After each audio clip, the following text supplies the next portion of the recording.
কিছু কথা লেখা হয়ে যায়, আর কিছু কথা আমাদের সাথে থেকে যায় চিরকাল। গল্প আমাদের চিন্তাভাবনাকে রূপ দেয়, কবিতা নীরবতাকে ভাষা দেয়। আর ভাবনাগুলোর ক্ষমতা আছে আমরা যা হয়ে উঠি তা বদলে দেবার। এটি কেবল লেখার চেয়েও বেশি কিছু। এটি অনুভূতি, এটি অর্থপূর্ণ, এটি আরও গভীর কিছুর সন্ধান। পৃষ্ঠাগুলির সীমানা ছাড়িয়ে, সাধারণের গণ্ডি পেরিয়ে আপনাকে স্বাগত রাইটিং বিয়ন্ডে। কখনো ভেবেছেন একটি নিঃশ্বাসে যদি শেষ অধ্যায় হয়ে যায়? যখন জীবন আর মৃত্যু একই পাতায় এসে দাঁড়ায় আর একজন ডাক্তার নিজেই হয়ে ওঠে রোগী।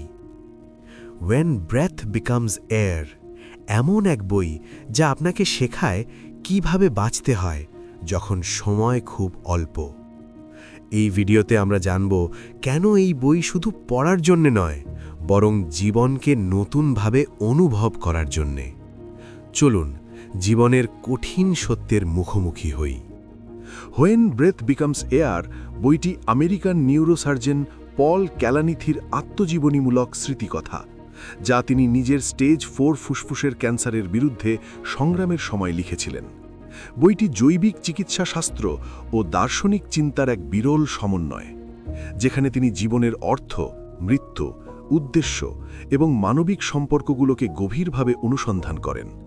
তিনি প্রথম দিকে একজন সফল সার্জন ছিলেন, কিন্তু মৃত্যুর সত্য সামনে এসে পড়লে জীবনের প্রকৃত মানে ও উদ্দেশ্য কী তা খুঁজে বের করার চেষ্টা করেন। এ বইটি শুধু রোগীর কাহিনী নয়, এটি কি করে সম্পূর্ণরূপে জীবিত থাকা যায় তা নিয়ে একটি গভীর দার্শনিক পাঠও দেয়। হোয়েন ব্রেথ বিকামস এয়ার প্রকাশিত হয় 2016 সালে এবং দ্রুত বেস্ট সেলার হিসেবে বিশ্বজুড়ে পাঠকদের হৃদয়ে স্থান করে নেয়। এ বইটি বিল গেটসের পছন্দের প্রিয় বইগুলোর একটি।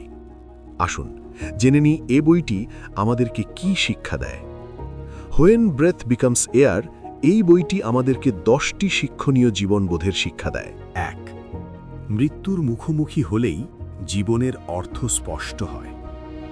এই বই আমাদের শেখায় মৃত্যু দূরের কিছু নয়, এটি জীবনেরই অংশ।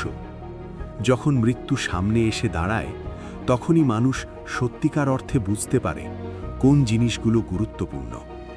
জীবন তখন আর ভবিষ্যতের পরিকল্পনা নয়, বর্তমানের সচেতনতা হয়ে ওঠে। 2. পেশা পরিচয় নয়, উদ্দেশ্যই আসল। পল ক্যালানিথি একজন সফল নিউরোসার্জন ছিলেন, কিন্তু অসুস্থতার পর তিনি উপলব্ধি করেন পেশা মানুষকে সংজ্ঞায়িত করে না। মানুষের আসল পরিচয় তৈরি হয় সে কেন বাঁচে, কিসের জন্য বাঁচে তা দিয়ে। উদ্দেশ্য হারালে সাফল্য অর্থহীন হয়ে যায়। 3. সময় সীমিত, তাই প্রতিটি মুহূর্ত অর্থপূর্ণভাবে কাটানো জরুরি। একদিন করব ভাবনাটি অনেক সময় জীবনের সবচেয়ে বড় প্রতারণা। 4. চিকিৎসা বিজ্ঞান সব উত্তর দিতে পারে না।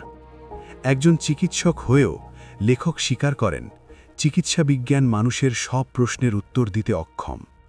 বিজ্ঞান শরীরকে বাঁচাতে পারে, কিন্তু জীবনের অর্থ ব্যাখ্যা করতে পারে না। এই জায়গায় দর্শন ও মানবিক বোধ অপরিহার্য। 5. কষ্টও মানুষকে গড়ে তোলে। কষ্ট শুধুই ভাঙে না, অনেক সময় মানুষকে গভীর জীবনবোধে ঋদ্ধ করে। রোগ, যন্ত্রণা ও অনিশ্চয়তার মধ্যেই লেখক নিজের ভেতরের শক্তি ও সংবেদনশীলতাকে নতুন করে আবিষ্কার করেন। কষ্ট আমাদের মানবিক করে তোলে। 6. ভালোবাসা মানে শুধু সুখে থাকা নয়, স্ত্রী ও পরিবারের সঙ্গে সম্পর্ক বইটির একটি আবেগী দিক। ভালোবাসা মানে শুধু আনন্দ ভাগ করা নয়, বরং কষ্টের সময় একে অপরের পাশে থাকা। মৃত্যুর ছায়াতেও ভালোবাসা মানুষকে সাহস দেয়। 7.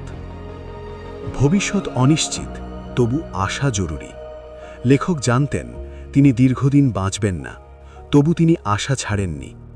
আশা মানে অস্বীকার নয়, বরং বাস্তবতাকে মেনে নিয়েও সামনে তাকানো। আশাই মানুষকে শেষ মুহূর্ত পর্যন্ত জীবিত রাখে। 8. জ্ঞান ও সাহিত্য জীবনের আশ্রয় হতে পারে। ক্যালানিথির জীবনে সাহিত্য ও দর্শন ছিল গভীর আশ্রয়। শেক্সপিয়ার, টলস্টয়, দার্শনিক গ্রন্থ এসব তাকে মৃত্যুর মুখোমুখি দাঁড়াতেও শক্তি দিয়েছে। বই মানুষকে বাঁচতে শেখায়, এমনকি মৃত্যুর কাছেও। 9. নিয়ন্ত্রণ নয়, গ্রহণই শান্তির পথ। মানুষ সবকিছু নিয়ন্ত্রণ করতে পারে না, এ সত্য মেনে নেওয়াই শান্তির প্রথম ধাপ। রোগের কাছে হার মানা নয়, বরং পরিস্থিতিকে গ্রহণ করাই লেখকের শক্তি হয়ে ওঠে। সহজভাবে গ্রহণ করা থেকেই মানসিক মুক্তি আসে। 10. সম্পূর্ণভাবে বাঁচাই সবচেয়ে বড় সাফল্য। বইটির সবচেয়ে বড় শিক্ষা দীর্ঘ জীবন নয়, অর্থপূর্ণ জীবনই সাফল্য। যতদিন বাঁচি সেই সময়টুকু যদি সত্য, সততা, সম্মান ও ভালোবাসায় ভরা হয়, তাই যথেষ্ট। সম্পূর্ণভাবে জীবিত থাকা, এটাই বইটির মূল আহ্বান। এই বইটি আপনাকে শেখাবে না কিভাবে সফল হতে হয়, বরং শেখাবে কিভাবে মানুষ হয়ে বাঁচতে হয়, কিভাবে ভয়কে শান্তভাবে গ্রহণ করতে হয়, কিভাবে প্রতিটি দিনকে অর্থ দিতে হয়। এই বই পড়ার পর আপনি আর আগের মতো করে জীবনকে হালকাভাবে নিতে পারবেন না। When breath becomes air আমাদের মনে করিয়ে দেয় একদিন শ্বাস থেমে যাবে, কিন্তু তার আগ পর্যন্ত আমরা কিভাবে বাঁচলাম সেটাই আসল প্রশ্ন। ভিডিওটি যদি আপনাকে এক মুহূর্তের জন্যও ভাবিয়ে তোলে, তাহলে একটি লাইক দিন আর চ্যানেলটি সাবস্ক্রাইব করুন। কমেন্ট চ্যালেঞ্জ: আপনি যদি জানতেন সময় খুব সীমিত, আজ আপনার জীবনে কি বদলাতেন?